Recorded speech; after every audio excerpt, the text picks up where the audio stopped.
Mark Twain once said that humor is mankind's greatest blessing. Famous quote, but is it really true? Because for me, humor was always meant for comedy clubs and late night TV. Now that changed a few years ago when, after having a really bad day at work, I came home, was sitting around the dinner table, sulking, not saying a word. Finally, my daughter, who was 6 years old at the time, had had enough, and she looked at me and said, "Dad, you need to lighten up."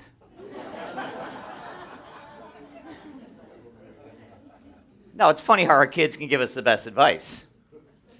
So a few weeks after that, I decided to enroll in a stand-up comedy course. It was taught by professional comedian Dobie Maxwell. Now, Dobie was both our mentor and our tormentor.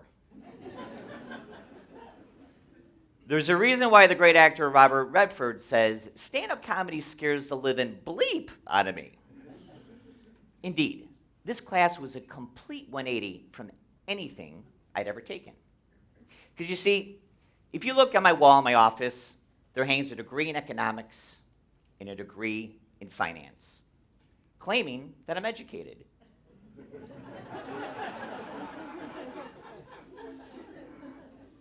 Unfortunately, it's simply not true. Because life is not lived on paper. Even after all those years of schooling, I still found myself stuck in black and white thinking. And as we now know, there are more than 50 shades of gray.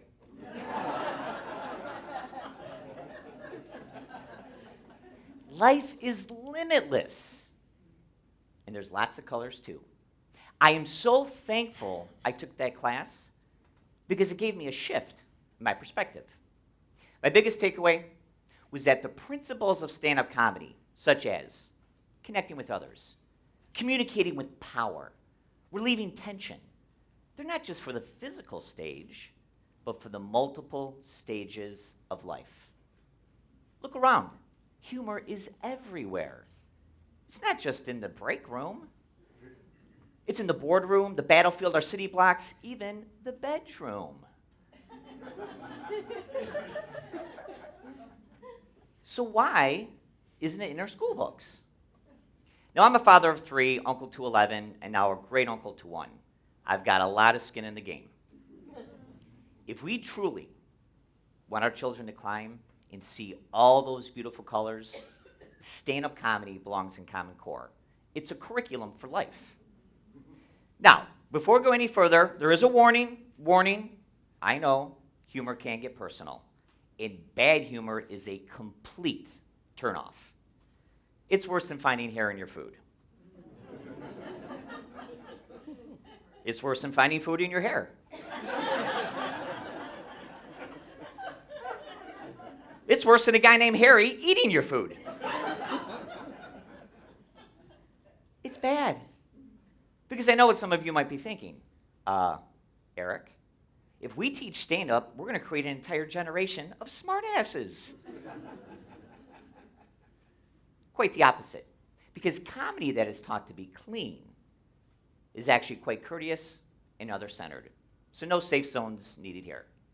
So let's dive in and see how building strong humor muscles in our youth can give them strength for a lifetime. So I'll catch my breath here just a bit, chance for you to participate. Think back if you would. What were some of your favorite memories growing up? Anyone? Favorite memories? Popping hard bubbles in the heated summer sun. There we go. Popping hard bubbles in the sun. Couple more? Climbing a wall. Climbing a wall? Perfect. All right, that's big these days as well. Bike. Riding a bike. Perfect. All right, we don't see that often today.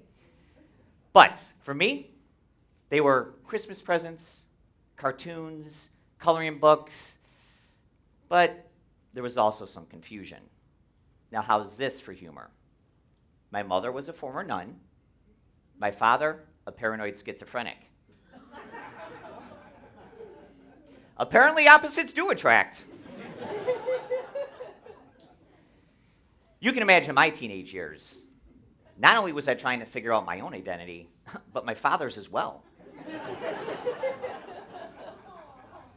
always being the smallest kid in school, having no male role model, and a face full of acne, there were definitely times where I struggled with self-esteem. As a matter of fact, to avoid rejection, I used to do my trick-or-treating through mail order.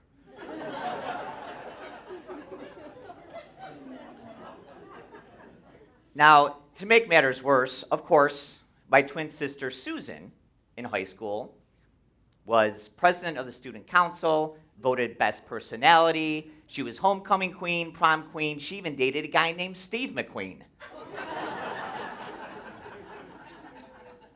That's right. She was the it kid. I was the zit kid. Yeah, now that's funny stuff if it's not you. Because in high school, comparisons can cut to the bone. So think to yourself, if you could go back to your childhood and change absolutely anything, would you? And if so, what would it be? For me, you give me a flux capacitor and a DeLorean going 88 miles an hour, that's right, I'm heading back to the 1980s. I'm doing two things. I'm buying Microsoft stock. Lots of Microsoft stock. And I'm choosing to work more on my sense of humor. Both excellent investments, because each would increase my net worth. Now, Mark Twain has also said that the secret source to humor is not joy, but sorrow. Think of the value if we encourage kids to take stand-up that they would get by not only being able to share some of their troubles, but to actually find the funny in their first failures and frustrations. They would get hope through humor.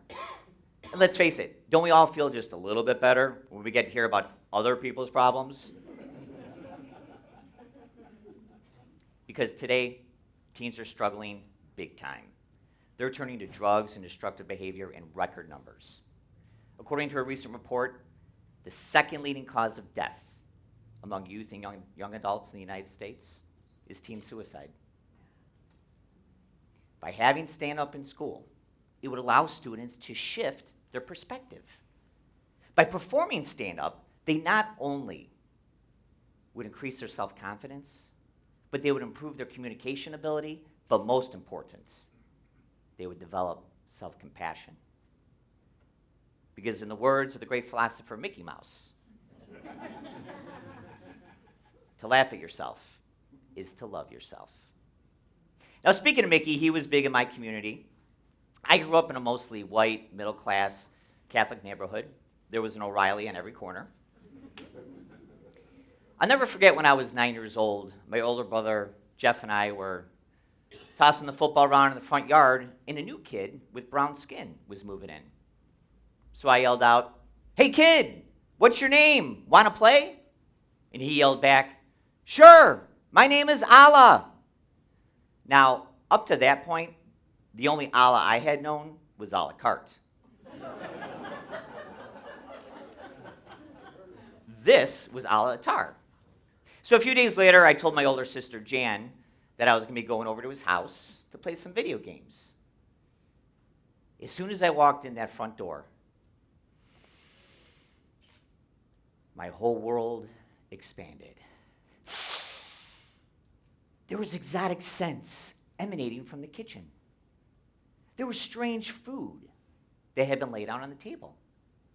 They were speaking a different language, and they dressed kind of funny. Seeing the puzzled look on my face, Allah turned to me and said, "We're Muslim." Cool! I was filled with curiosity. And I began to go around from room to room to room investigating. Until I walked in on his grandmother, who wasn't wearing her hijab. She got up, screamed, and ran out. I was horrified. Allah came running in and looked at me.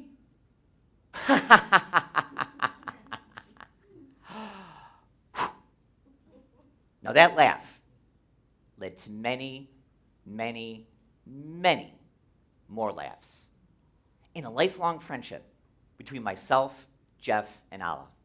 One that we have to this day. A friendship not based on creed or color, but humor and laughter. Now today, the world needs more laughter. Look around. Communities are being ripped apart by world events, politics, hate speech, paranoia. Oh my! How different would the world be if we actually taught laughter? Now, professional and legendary comedian Tom Dreesen says that comedians are physicians of the soul. They actually heal the spirit through humor and laughter. And he brings up a very interesting question, which is this. What's the color of laughter? I'll repeat it. What's the color of laughter? Because that's what connects you to me, you to the person sitting next to you, and everyone in this room. How cool would it be if kids all got a PhD in comedy? We could heal this world one laugh at a time.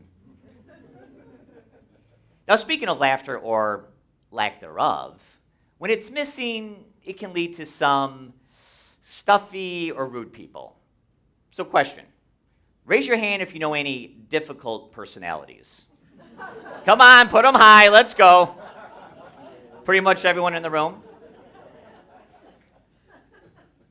Now raise your hand if you are a difficult personality. Okay. Pretty much the same amount of hands. Let's face it, we all have our bad days. But imagine walking into a place of work where every time you voice an opinion, half the people would scream, holler, and sometimes even say, "You suck." Now, your job doesn't seem so bad now, does it?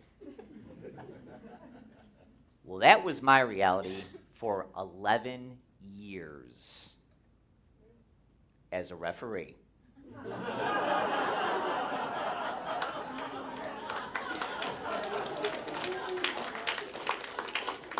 Oh, you're clapping now.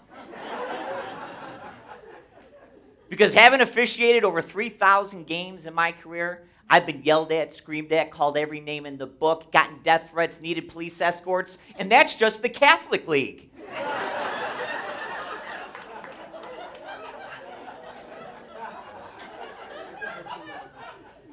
I'll never forget it. It was my very first game between city rivals. From the opening tip, fans, players, coaches were all over me. Got to be late in the third quarter. There was a bam play. I ran out, made the call, and I knew, without a shadow of a doubt, it was the wrong one. And so did everybody else. Too late to reverse it. I walked over to the table, could barely look at the coach. All I could say was, "Yeah, that was even worse than the OJ verdict." But then there was a pause, and I heard a chuckle. And then she gave me a wink.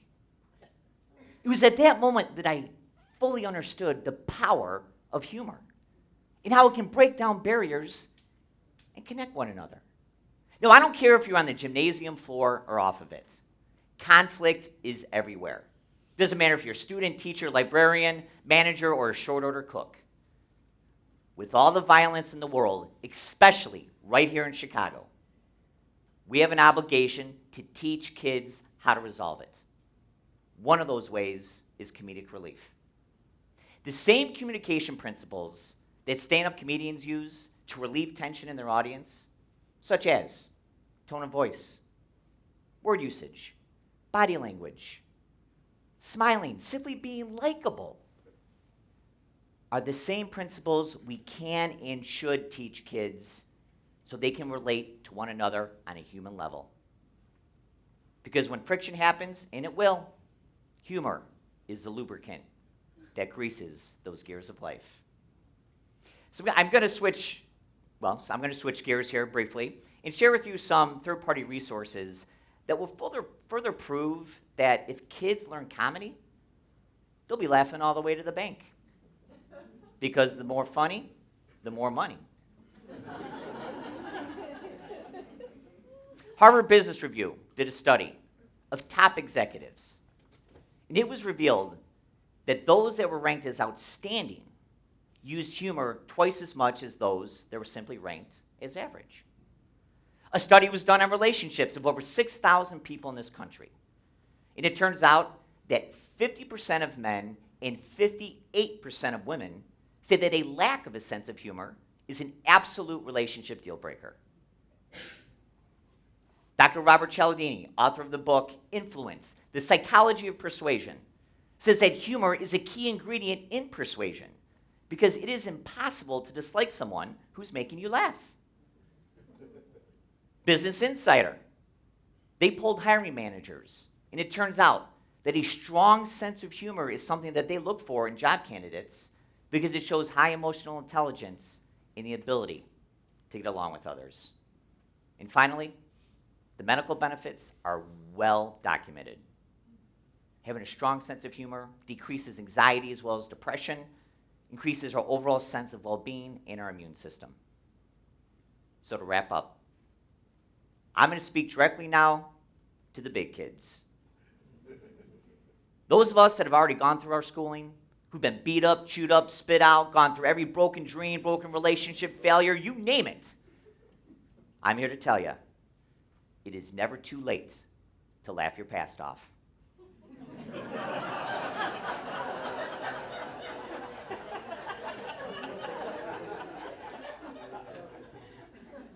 I'm going to encourage you to renew your relationship with humor. Because inside each one of us is a 9-year-old spirit, like a genie in a bottle, just waiting to come out. And I'll leave you with the words of Roger Rabbit. That a laugh is a very powerful thing. Sometimes in life, it's the only weapon we've got. And I'm convinced, as a society, if we can laugh together, we certainly can live together. Comedy, it's a curriculum for life. Thank you.